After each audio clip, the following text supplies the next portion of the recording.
கர்த்தருக்கு ஸ்தோத்திரம். இன்றைய நாள் தியானத்திற்கான வசனம் 1 கொரிந்தியர் 4வது அதிகாரம் 20வது வசனம். தேவனுடைய ராஜ்யம் பேச்சிலே அல்ல பலத்திலே உண்டாயிருக்கிறது.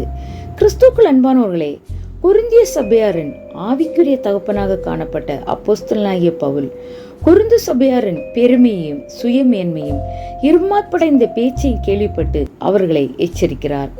தேவனுடைய ராஜ்யம் என்பது நம்முடைய மேட்டுமையான பேச்சினால் உண்டாகாது என்றும் அது பரிசுத்தாவியின் பலத்திலே உண்டாயிருக்கிறது என்றும் அவர்களுக்கு எடுத்து கூறுகிறார். ஆம் பிரியமானவர்களே, நம்முடைய அறிவினாலோ பெருமையினாலோ நற்கிரியையினாலோ தேவனுடைய ராஜ்யத்தில் நாம் பிரவேசிக்க முடியாது.